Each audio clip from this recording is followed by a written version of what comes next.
Passport মামলায় আটক করা হলো তিনজনকে। চাকদা থেকে আটক তিনজনকে আটক করলো ইডি। জাল পাসপোর্ট মামলায় আটক তিন। আজ সকালে ইডির অভিযান চাকদায়। আরো ডিটেল আপডেট নেওয়ার চেষ্টা করব। রঞ্জিত রয়েছে আমার সঙ্গে। রঞ্জিত, কোন সূত্র ধরে এই তল্লাশি অভিযান? যে তিনজনকে আটক করা হলো তারা কিভাবে এই ঘটনায় চক্রের সঙ্গে জড়িত? এরা কারা?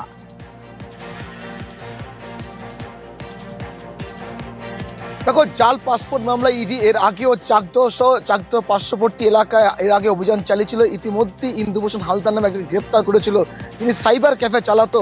সেই তদন্তে নেমেই ইডি এই যে এদের সন্ধান পায় চাকদহের পরারি গ্রাম।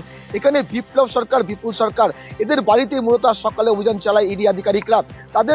তাদের যে পাসপোর্ট, তাদের যে নথি, সবটাই খতিয়ে দেখেছে ইডি। ইতিমধ্যেই তার বাবা সহ তিনজনকে আটক করে নিয়ে গেছে ইতিমধ্যে কলকাতাতে। ওরা জানি নাকি যে তাদের যে পাসপোর্ট, বিপ্লব সরকার যে পাসপোর্ট এবং তার যে পরিবারে আরো বেশ কয়েকটি পাসপোর্ট ইডি আধিকারিকরা খতিয়ে দেখে। পাশাপাশি তাদের যে নথিপত্র রয়েছে, বিশেষ করে আধার কার্ড, ভোটার কার্ড বা অন্যান্য যে নথি, সবটাই খতিয়ে দেখে তারপরেই ইডি আধিকারিকরা তাদের তিনজনকে কলকাতার উদ্দেশ্যে নিয়ে যায়। মূলত ইডি জানতে চাইছে যে তাদের যে নথিপত্র, সেই নথিপত্র কতটা সঠিক রয়েছে। পাশাপাশি যাকে এর আগে গ্রেপ্তার করেছে ইন্দুভূষণ হালদার, তার কাছ থেকে মূলত এই নামগুলো উঠে আসে। সেই সূত্র ধরেই ইডি আধিকারিকরা তদন্ত চালায় এবং ইতিমধ্যে ইডি জানতে চাইছে তাদের যে পাসপোর্ট তৈরি করা হয়েছিল, সেই পাসপোর্ট তৈরি করতে যে সমস্ত নথি ব্যবহার করা হয়েছিল, সেই নথি কতটা তার বাস্তব রয়েছে, অর্থাৎ নথির সত্যতা কতটা রয়েছে, তা অরিজিনাল কিনা, সবটাই খতিয়ে দেখছে ইডি আধিকারিকরা। তারা জানতে চাইছে এর সাথে আরো কেউ যুক্ত রয়েছে কিনা।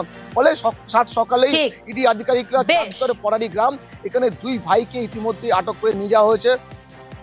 বেশ রঞ্জিত, কি জিজ্ঞেস করলো এসে? ওনারা পাসপোর্ট করছে। কি জাল পাসপোর্ট? জাল পাসপোর্ট না, ওগুলো তো অরিজিনাল পাসপোর্ট। কার কার পাসপোর্ট? ওদের সবার। ওদের বলতে কাদের? আমার যা ভাসে ছেলে মেয়ে, ওদের সবার পাসপোর্ট। আপনার সামনে? না, আমার সামনে নেই। ওদের সবাই কি নাম? আমার বিপুল সরকার। আপনার সবাই পাসপোর্ট নেই? ওর পাসপোর্ট আছে কিন্তু